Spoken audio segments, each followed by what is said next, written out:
Good morning, everybody, and welcome to this morning's breakfast webinar on the practical steps of GMP equalisation. And I think I need to emphasise at this point that this is very much the emphasis on the practical. We're going to look today at the impact and taking control as a trustee, and then a little bit more about saying how do we actually keep this project on track. I'm going to be joined today by my colleagues, Sarah Marshall, who is an independent trustee with the Pi Partnership Group and is already dealing with GMP equalisation on a number of her schemes. Then we will hand over to my colleague Lisa Reardon, who leads the governance services at Pi, who again has been working on looking at GMP equalisation, how we keep it on track, and how we manage to support trustees in this area. And she'll be looking in a little more detail about how do you actually deliver this project. I think what we can safely say about GMP equalisation, or indeed GMP, is that it has been with us for a very long time. This is an amalgamation of various quotes that were received back in, believe it or not, 2010, where the Angela Eagle announcement on the government's clarification statement was made. I think it's a bit depressing probably to say that back then we were all going, well, there might be a few little details we need to work through, but at least now, as a pension industry, we can get on with it. I'm not sure that 11 years is getting on with it. And I think everybody can now say those little details for individual schemes has turned into a lot more than that. As I've said, this isn't going to be about deciding whether you want to be using your A, B, C, D or Z method of calculation. This is much more about assuming you're looking at that already and how do you actually deliver the project and get it through in a way that is cost effective for the employer. So with that, I'm going to hand over to my colleague, Sarah Marshall, who as a trustee is going to talk through some of the dilemmas that she is facing in working this through with the employer. So Sarah, I'll hand over to you. Thank you, Amanda. So I'm going to start with a little bit of background on what GMP is and what GMP equalisation is. In our view, the first step of this project is to get the sponsor on board. And so I'll talk through how we're positioning this with them. It also seemed like a reasonable place to start today. In the 1980s and 90s, it was possible to pay reduced national insurance to what was then the Inland Revenue, and instead of accruing extra state pension, members were promised guaranteed minimum pension, or GMP, from their company scheme.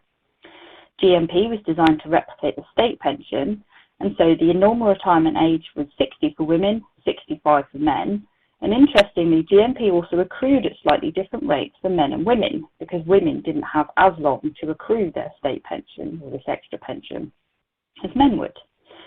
On the 17th of May 1990, a date we all know by heart, and sadly after Mr. Barber's death, there came the Barber judgment requiring equal benefits for all pension schemes. There was a massive operation then, and a few years ago, to ensure that overall scheme benefits were equalised. However, GMPs were not changed, in part because they replicated state benefits and state benefits weren't equal. In part, it was a little bit too hard to think about, and in part, it makes such a small difference to most member benefits that we all kind of buried our heads in the sand. As Amanda mentioned, 10 years ago, the government stated that GMPs had to be made equal before schemes transferred into the PPF or the FAS, but otherwise, nobody's done anything. So here we are, 31 years after Barber, and it's time to get our heads out of the sand and see how big a molehill, or perhaps a mountain, we actually have to deal with. Because I also feel I should note at this point that whilst overall scheme benefits were equalised, the interaction of GMP and non-GMP, which we sometimes call excess, means that it's not a case of a woman being better off than a man in all cases. If possible, a man is better off, and it's even possible that the position will change over time depending on what the rest of your scheme benefits do. So, having explained to the sponsor what GMP is and why we need to equalise, they say, but it's 31 years later. Why now? Well, it's really thanks to the two Lloyd's cases, or the Lloyd's case. So in 2018, this made it very clear that there is a duty on trustees and schemes to equalise GMP. And importantly, last year, November 2020, what I think we'll lovingly refer to as the Lloyd's 3 case forevermore, it was made clear that schemes are responsible for equalising past transfers out. Now, my understanding of this is that we don't have to chase up all of those. We don't have to. But if somebody comes to us and says, I had a past transfer out of your scheme, you need to equalise my GMP, we need to do that. So one of the questions, and I will talk about this a bit later, is how on earth do we do that? But also, future transfer values need to be equalised, otherwise we're just adding to the problem. So on most of my schemes, in fact on all of my schemes, we're now holding transfer values for current requests until we've managed to get updated advice from the actuary on how we're going to equalise the GMP for those transfer values, so that we're effectively drawing a line in the sand and we know that we're not going to increase that past transfer value problem. Okay, so now we know where we're at, and we've got the employer's buy-in that, yep, we need to crack on and do this. What do we do next? So, first of all, I want to consider the impact on an individual member to give us a little bit of proportionality. This isn't a case of uplifting benefits in the way that scheme equalisation was, going from 60 to 65. There's an element of that, but because women accrued slightly more GMP than men, it's not that clear cut. And also, because of the interaction with the wider scheme benefits, it's even less clear cut. So we might be talking about adding maybe £10 a year to most members' benefits. So from a member perspective, this is almost not worth the paper it's going to be written on. But there will be a significant amount of time required, and it won't be a small project. Now, the Lloyd's cases did give some comment on appropriate methods to use, but it was clear that every scheme will be different, and every scheme will need its own individual advice. I'm commonly seeing advisors proposing the method of C2 as a favourite. I'm not going to go into what C2 means here. And our lawyers seem happy with this, but I know it's early days, and I know that every scheme is going to have to check that against its own rules. So we're going to need a significant amount of effort from our advisors, and it doesn't seem that there are any shortcuts. So not only do we have a duty of care to the scheme and the members, but we have to remember there are no blank checks. So this does present a little bit of a conflict for trustees, because we need to get the employer on board. So we know there's going to be a significant cost, and we need to get the employer's buy-in, and where appropriate, involve them at all stages. Lisa's going to talk about a bit more about the process and the budget, but this project can easily run away with us. And for most schemes, or for many schemes, all of mine with a deficit, I'd rather my employer was paying deficit reduction contributions, not fees. So apologies to all of the advisors on this call and professional trustees like myself. But at the end of the day, this money is not necessarily going to enhance members' benefits for the time and effort that we're going to. Okay, so how big is our mountain? Let's start looking at current scheme members, so just the people who are currently active, deferred or pensioners within the scheme. How many are there? How many have got GMP? How many have got GMP within the relevant period? What approach is the actuary or the consultant proposing? What does the approach involve? Do we have to do recalculations? What advice do we need? Are they talking about conversion, which seems to be the popular choice I've seen so far? But there is the option of having dual records. How can the administrators handle that? One interesting question that's come up is how much an advisor's own capabilities are influencing their advice, and whether that needs to be challenged by trustees, or whether trustees can sort of run with it.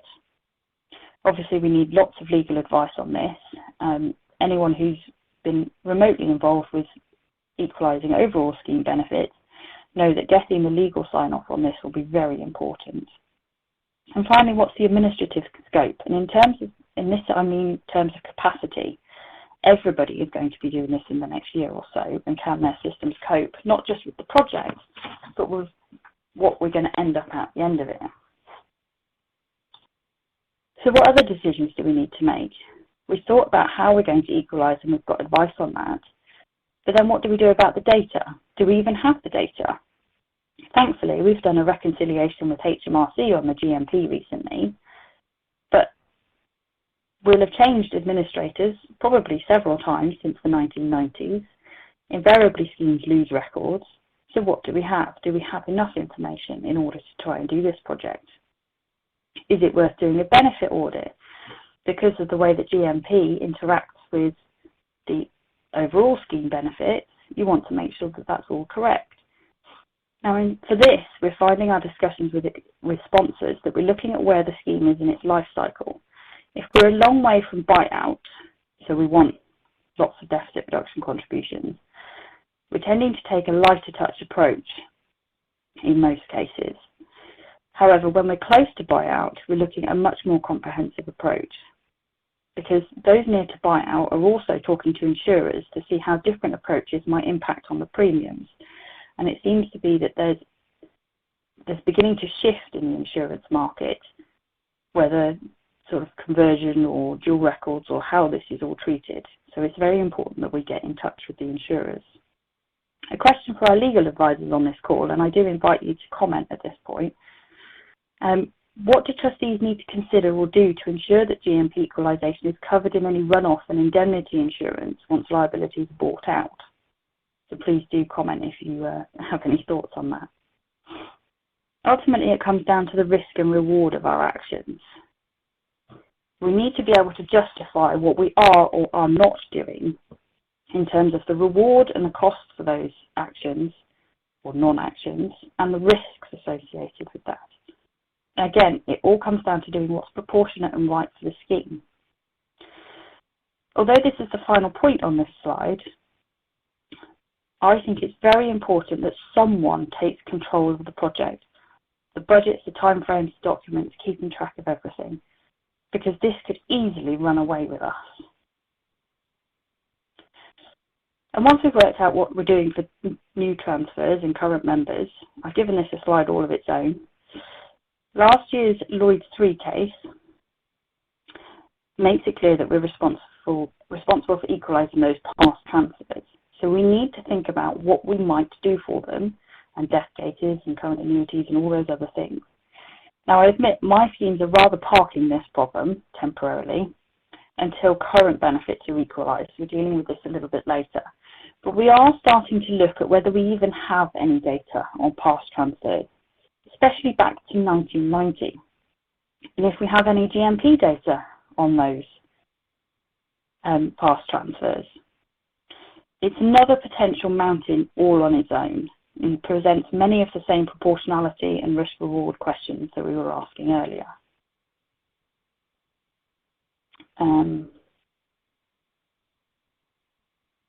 Luckily, there's not much else to do in 2021, she said confidently. I know Pension Schemes Act 2021 has been certainly boosting my CPD. There's obviously the single funding code coming in the autumn, and that will apply for triennial valuations and needs to be considered for valuations going on before then. COVID is obviously still a massive issue in the world. And of course, covenant activity and corporate activity will still continue. We need to still do our investment reviews and keep an eye on those. Plus, of course, we're saving the planet by understanding climate change and all the new regulations that that's bringing in. I'm just going to go back to say somebody has very kindly sent in a comment on insurers. Speak to them about getting comfortable with your approach. Yes, there seems to be a dual record is better than a risk-loaded premium for a project with higher risk. So it really seems to be that wherever you are on your life cycle, you need to be talking about how it will all fit in the wider world.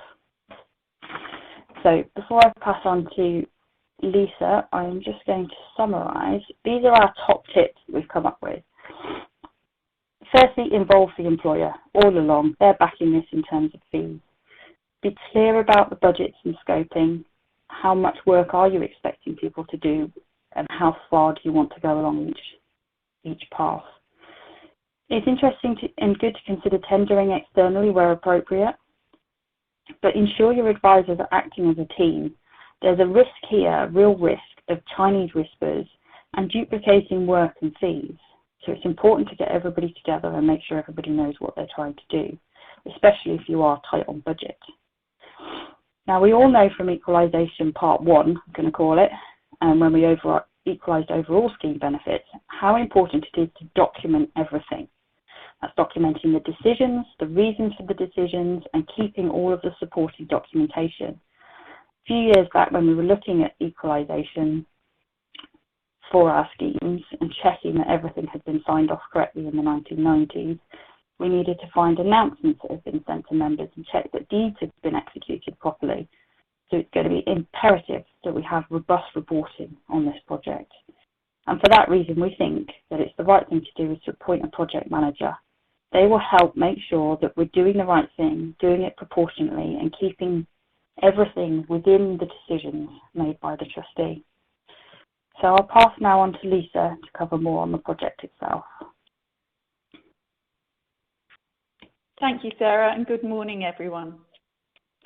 Well, Sarah mentioned there some of the tasks that we have to concentrate on this year in the pensions industry. But to me, 2021 is the year of GMP equalisation. And there were you thinking it was the year of the ox. Well, now,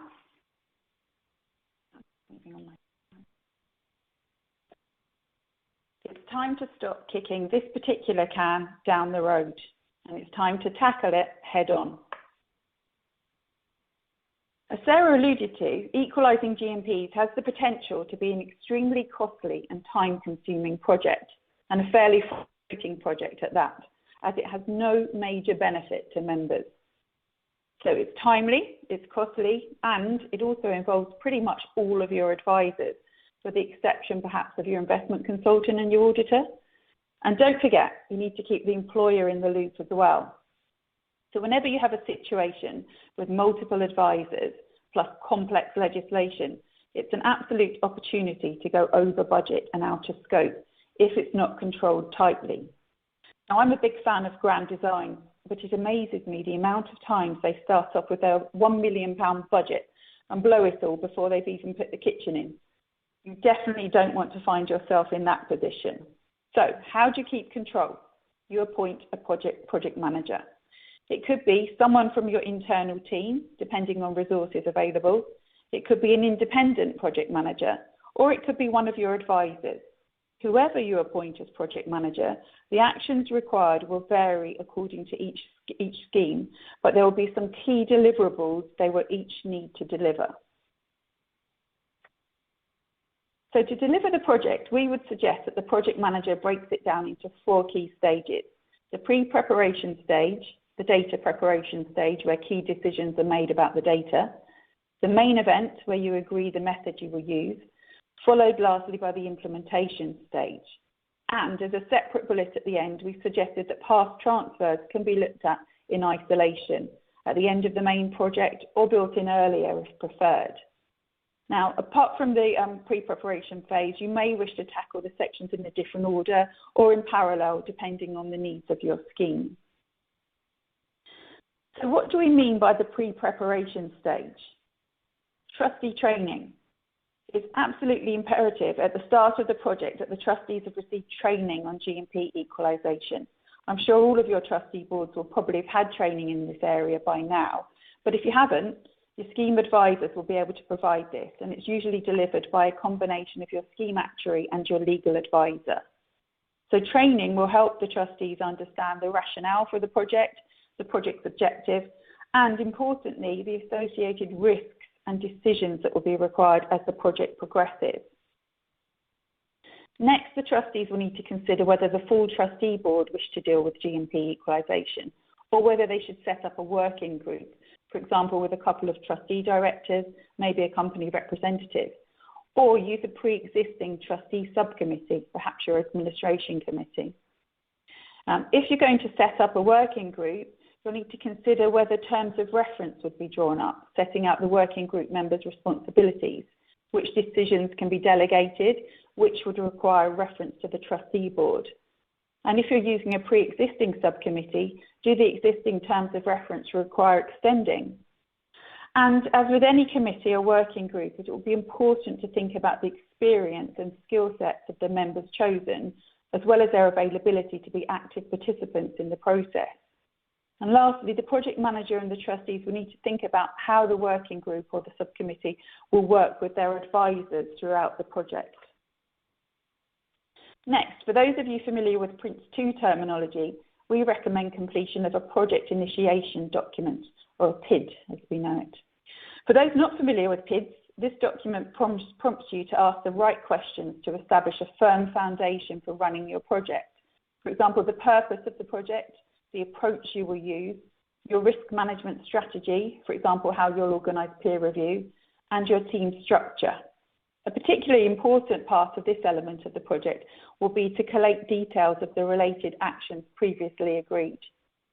Most schemes will have taken some action around GMP equalisation, even if this has just been to defer action indefinitely or until an agreed date, or until the delivery of a certain dependency, for example, after GMP reconciliation is complete.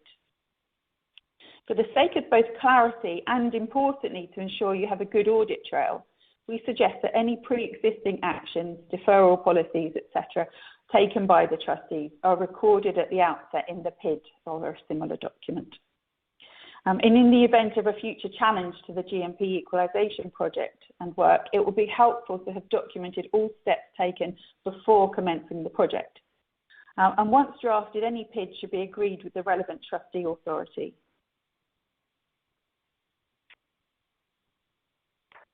Next, the project manager will need to establish the preliminary budget. As Sarah talked about, this is the area where you have the potential to run away with yourself. But there'll be lots of moving parts, and there'll be several decisions to take along the way that will affect the final budget. But it will be important to understand the scale of the costs you're looking at and to get approval for the budget. So the project manager will need to ask all of the advisors who will be involved in the project for their expected project fees. And at this stage, as Sarah mentioned, the working group may wish to give some thought as to who will do the advisory type work. Is your scheme actuary best placed to do this? Or should you consider using an independent third-party advisor for the GMP equalisation work? There are independent providers who can run this part of the project on a standalone basis. And if a decision is taken to consider this option, it's worth putting this work out to tender and perhaps asking the scheme advisors to also quote, as this can be a useful way of ensuring that costs are kept proportionate. Next, it's important to establish the document sharing protocol to agree how the data and the documentation in relation to the project will be shared, both with the working group and also providing visibility back to the trustee board. For example, the trustee may have a knowledge sharing library, in which case a separate GMP equalisation project area could be established there.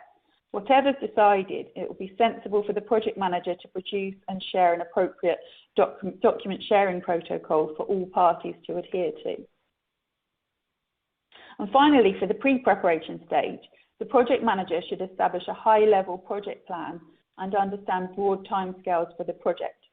And this is high level, as mentioned, there'll be several decisions to take along the way that will affect where the project will go, but you need a starting point.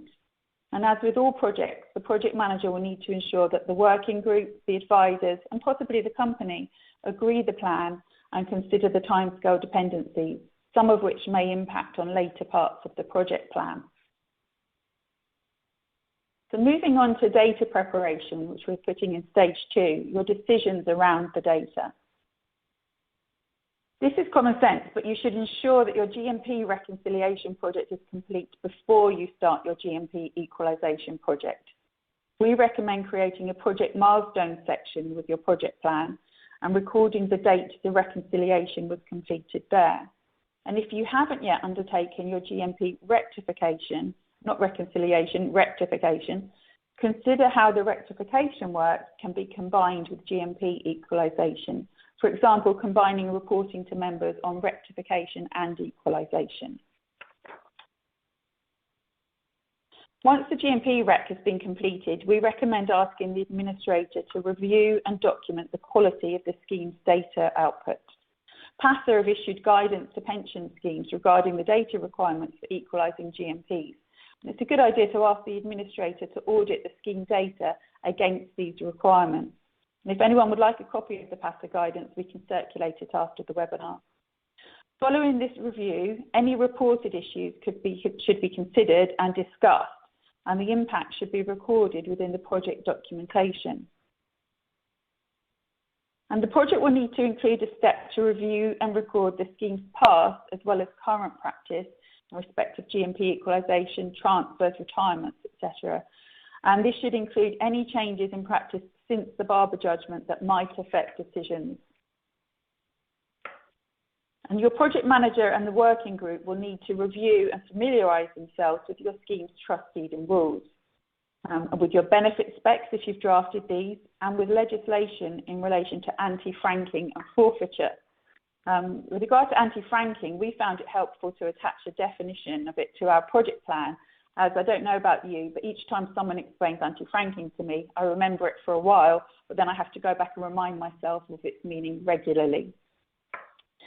With regard to forfeiture, part of the equalisation process concerns how arrears of payment should be treated and whether there's any scope to argue that limitations apply on the period for which the arrears could be claimed. And in October 2018, the High Court ruled that the Limitations Act 1980 could not be used to limit payment of arrears in relation to equalisation cases, but that where scheme rules contained limitation periods, then these could potentially apply. So it's important to understand these terms.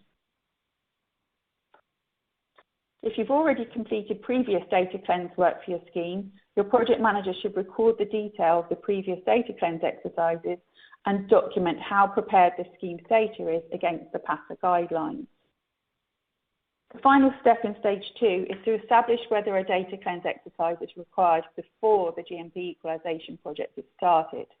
And at this stage, we suggest that the working group review the latest scheme data reports and the administrator's audit against the PASA guidelines. If a data cleanse is required, then your project manager will need to ensure that progress is monitored and that any delays that would impact the GMP equalisation project are noted on the project plan. And once the data is finalised, or the working group, the trustees are happy it's in sufficient order to conduct the project, the project manager will need to record the data cleanse steps taken and the date that the cleanse or the review was completed. And here, whether you need to fully cleanse the data will also depend on factors such as how close you are to buyout.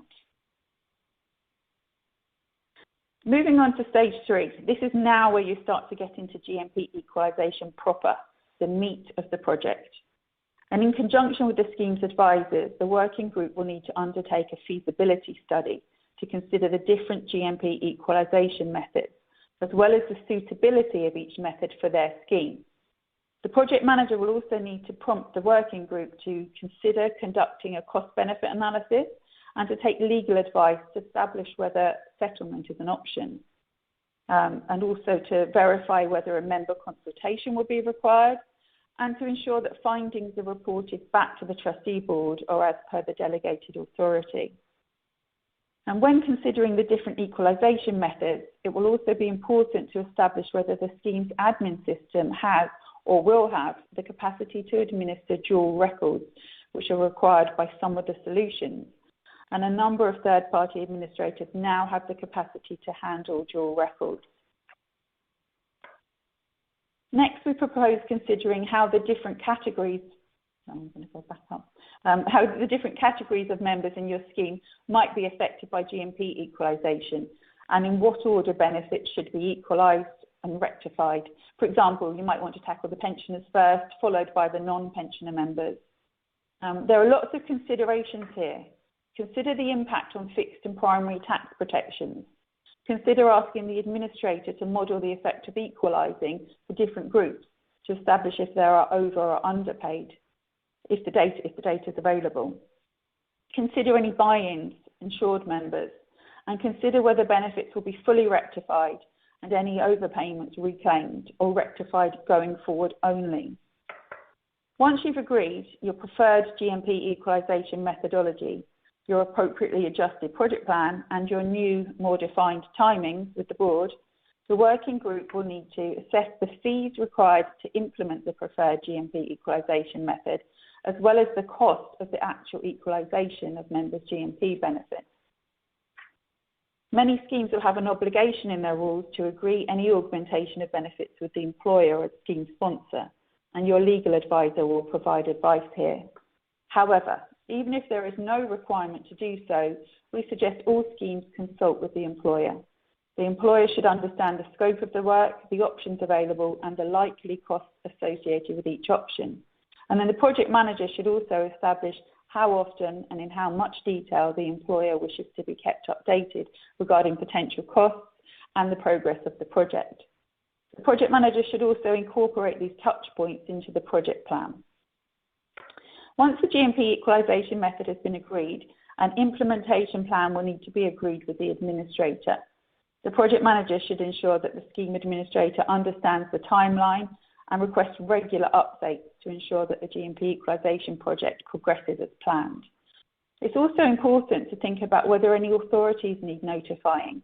For example, one scheme I work with chose the conversion method. We received advice that we should notify HMRC of the trustee's intention to carry out GMP conversion, and in advance of taking the action, which we duly did. However, HMRC responded to advise that, as they have not tracked GMP rights since April 2016, they no longer require any information about the conversion of GMP rights. Whilst we knew that HMRC no longer tracked contracted out rights, our advisors believed that, as the legislation in this area had not yet been altered, the trustees were still legally required to contact them. So we're learning all the time, and we're taking our learnings on to each of our clients.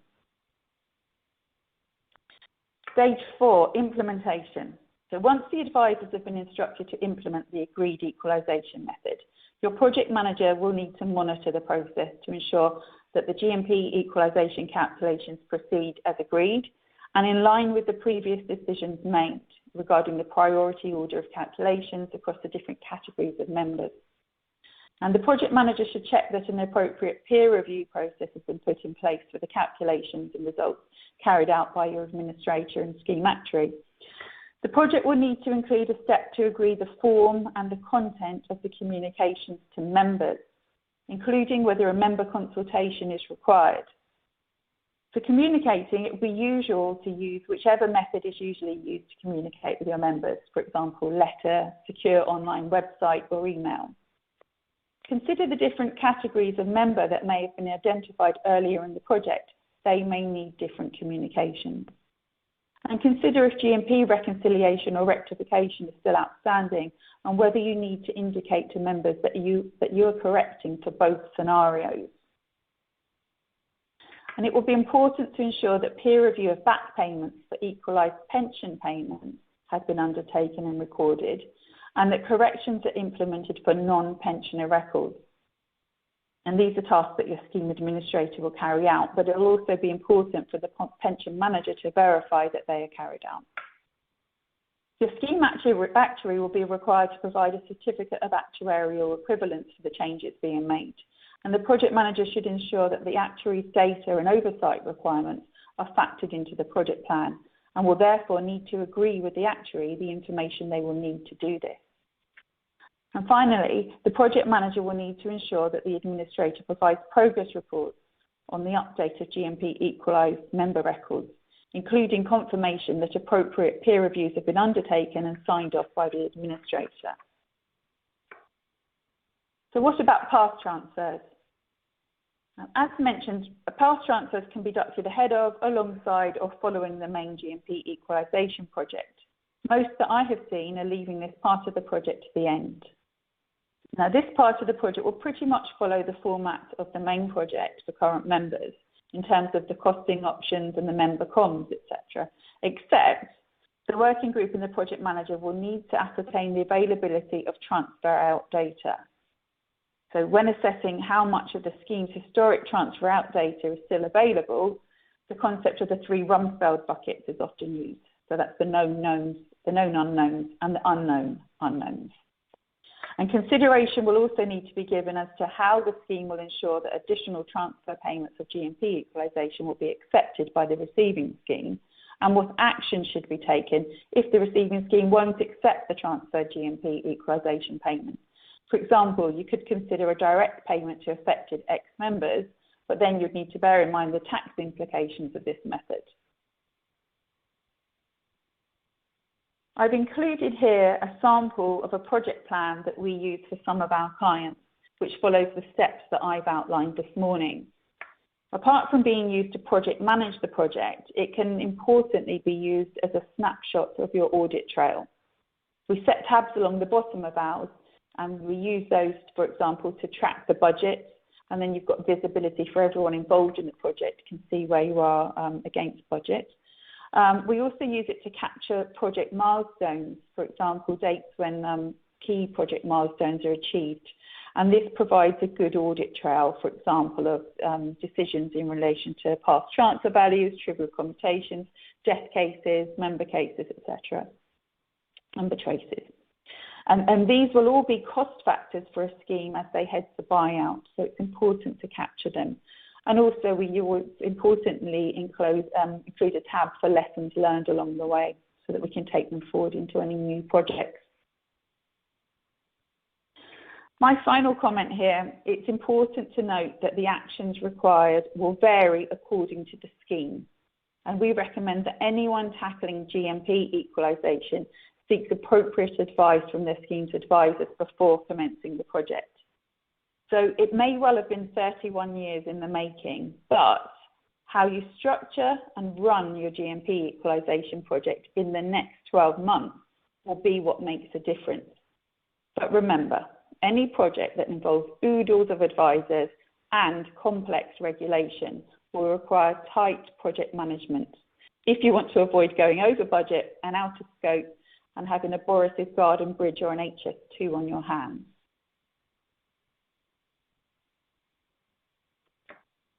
Thank you, and I'm going to hand that to Amanda now. Take questions, I believe. Thank you, Lisa. And Sarah for pulling that together. And I think one of the things that's come through from this and looking at some of the comments is, as we said, this is the year, 31 years on, it's taken us a little while to get there, but this is the year when we now need to make it happen. And there's been a couple of points raised during today on the practical aspects of this that I think are worth considering in a little bit more detail, either as trustees or indeed some of the advisors on the call and how this is challenged. Sarah raised the point regarding, conversion and the different methods.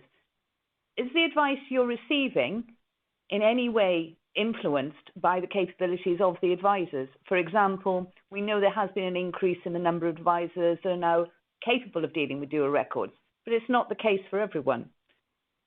One of our legal advisors made the comment, as Sarah referred to, if you're close to buyout, speak to the insurers to get them comfortable. I think there's a good point in here about a known premium, for example, dual records, is better than a risk-loaded premium for a project such as tax on conversion.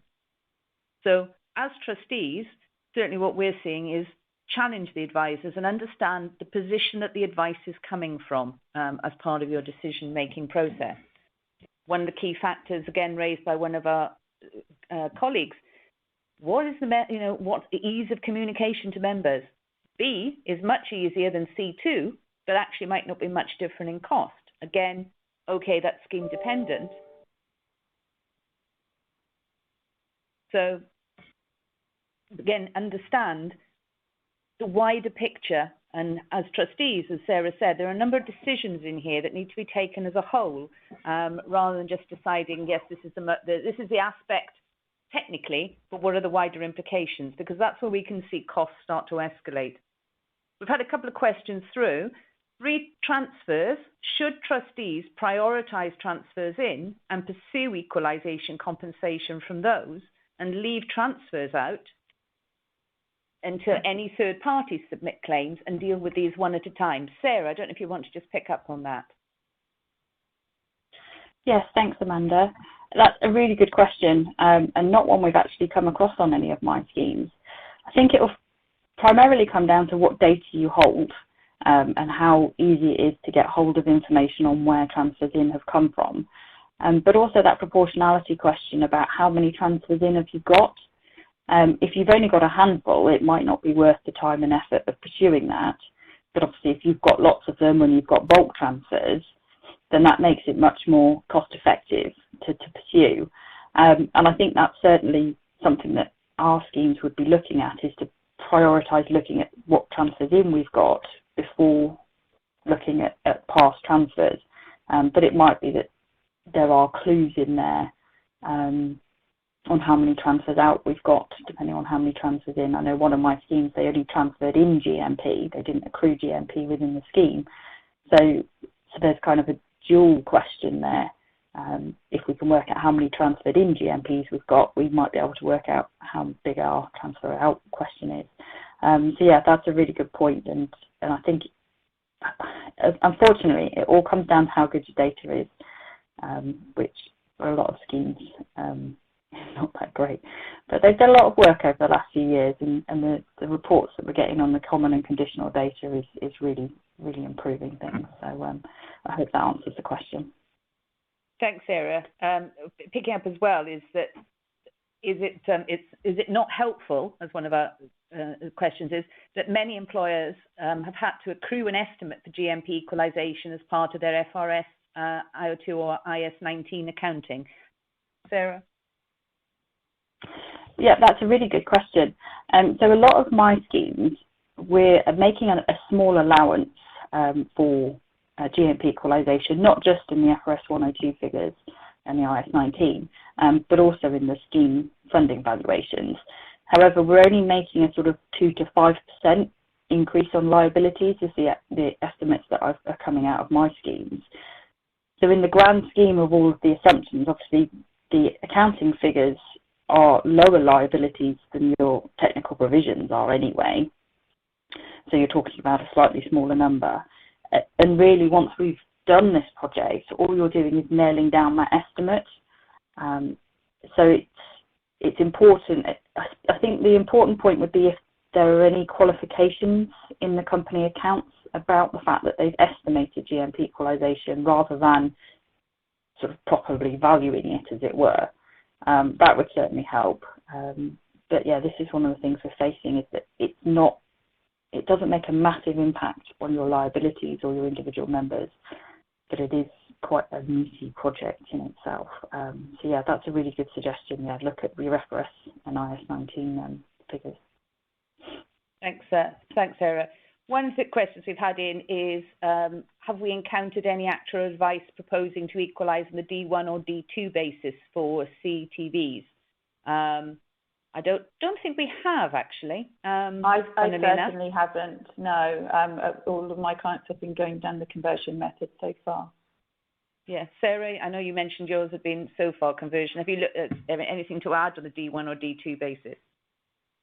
I think that one of our advisors suggested that, I think it's D2. I apologise, I've not completely got my head around what all of the acronyms and methods are. I think they were saying that the current transfer values, I think they were saying use method, I think it was C2, and then by the nature of calculating a transfer value, that is effectively doing D2 for the transfer values and crystallising that liability. So I think there's two parts. There's the bringing it up to today in terms of equalisation, and then there's looking ahead. My understanding is the D kind of methods were kind of future thoughts. So I have seen, certainly for current transfer values, I've seen reference to D2. But please don't quote me on that, because I'm very confused. You love rely on your actuary, because they know what they're talking about. Sorry, yeah, no, I just said as well, clarify. C2 is what we've been using, yes, sorry. Who said pensions is technical? Yes, gosh. Anyway, interesting point from one of our legal advisors is that retransfers, they would say not to prioritise transfers in because they know trustees are responsible for the statutory transfers out. So a slightly different opinion in there coming through. And obviously with a number of legal advisors, what you can always find is where there's two legal advisors, you're going to get two opinions. So that's be interesting to discuss with your own legal advisor there. What pitfalls should multi-employer pension schemes be aware of? Absolutely. Yeah. In a way, I think this maybe answers the home question here. Anything requiring employer consent might be difficult.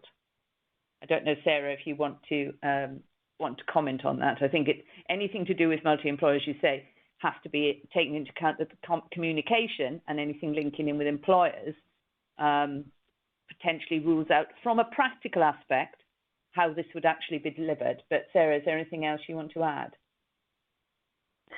No, I think in a lot of things in pensions, it comes down to getting that relationship with your employer and getting even just one or two people at the employer sufficiently engaged in your pension scheme to make things happen in a reasonably timely and efficient manner. Even sometimes when you get them engaged, they can still hang on to documents for months before they finally sign them. But yeah, it's really going to come down to building that trust, and yeah, it can be so difficult with lots of different pies and lots of people with lots of different objectives trying to put it all together. I think the fundamental thing we have to appreciate is that this is a legal requirement. There's no getting away from this anymore.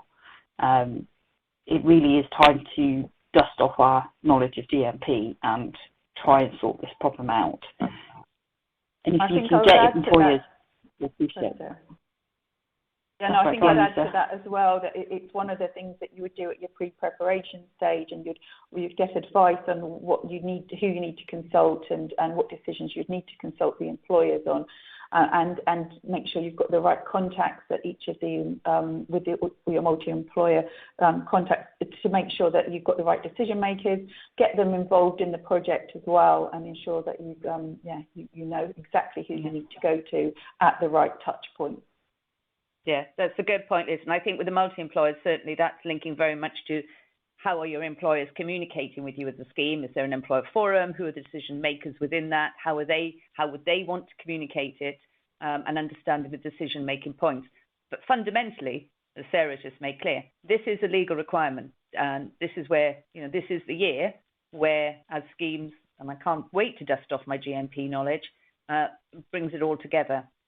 The key challenges, as I think we said at the beginning, are there are technical issues on this, but one of the major factors is going to be, and I think Sarah alluded to it, we'd all much rather, and I'm sure everybody on this call agrees with this, we'd all much rather where we've got schemes in deficit, money is going into the scheme and not being generated just to the advisors and getting this through. So thank you all very much for your questions today and your time. We hope we've given you some food for thought in thinking about how advisors need to work best together on this, about how you control your costs, about linking with the employer and keeping them up to date, and overall delivering this in an efficient manner. Because as I think we've all alluded to throughout this, anything that involves multiple parties, complex legislation, can run over budget.